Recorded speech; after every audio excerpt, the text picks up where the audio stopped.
Nice listening to the birds, the chipmunks.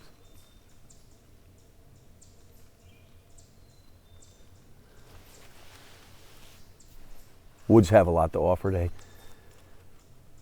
They school us if we listen.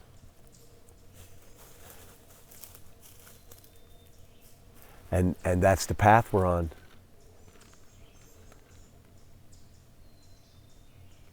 Once we humbly bow and we return to this place, well, then we are asking nature to teach us.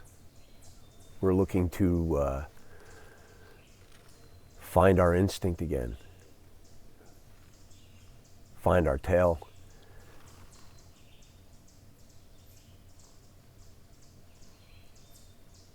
There's a million languages out here being spoke every day, and when we live up here, we're focused only on listening to the human language, and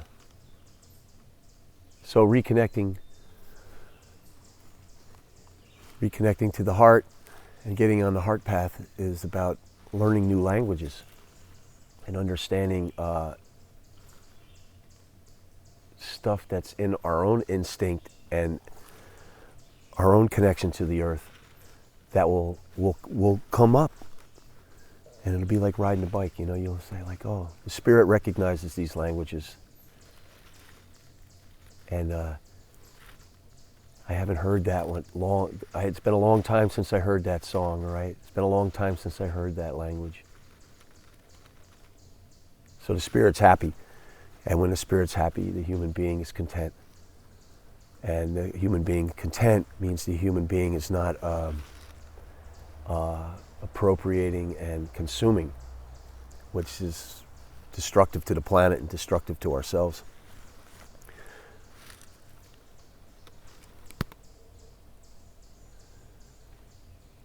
We have a place here, and I really do have faith in the human being, that the human being can find where it belongs. And if we could get reconnected here to the heart, again, the head heart, talking to the children of the planet, because they understand that concept.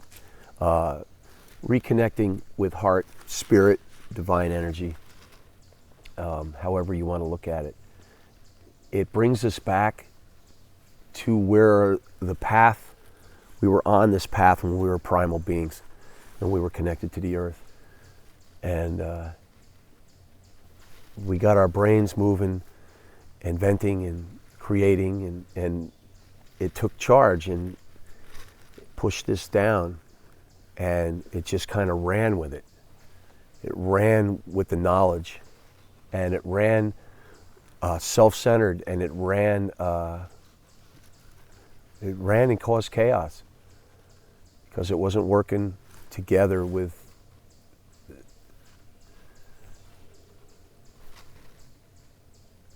the divine spirit of nature, which is totally connected to us. We are connected to it. We disconnect. It's kind of like a battery. It's like a drill that runs on a battery. You can only run that drill for so long when you're coming from here because there's no charger. There's nothing to recharge that battery. So when the battery runs out of power, this is just going to go, ooh, it's going to stop. This is totally rechargeable right here. The spirit is connected to all living things. So the spirit, when you're here and you're understanding the language, the spirit is recharging. And it's working together. And when you are recharged, you recharge it. My energy feeds this tree feeds me, the chipmunk feeds me, I feed the chipmunk. Nature has its own set of laws and rules, and we got to relearn. So hopefully, I'm relearning as we go too. I'm on this journey with everybody else.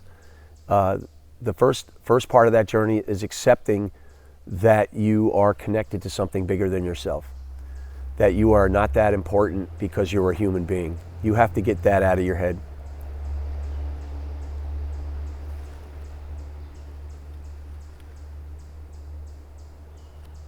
And what you want to get into your heart is some humility, and you want to acknowledge that you've been on the wrong path, and that you want to go backwards so that we can move forwards. And part of going backwards is reconnecting with your child energy. The children come, babies that are born are coming straight from God, right from this. And then they're put into this world where the human being surrounds them with just human stuff and starts to mold them into the being that the human being thinks they should be. You are a human being, you are different than everything else. And by doing that, you take the authenticity out of that child. You take the freedom of spirit that it has, that it could become something great and it can become something connected.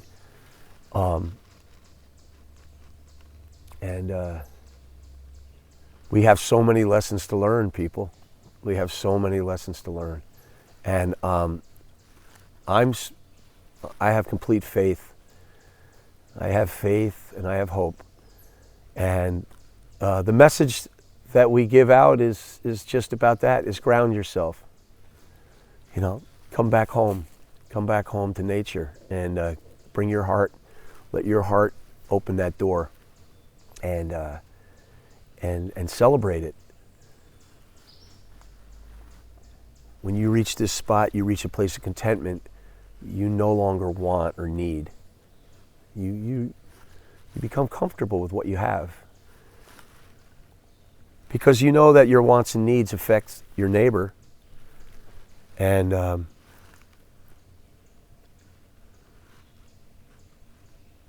neighbor being these trees.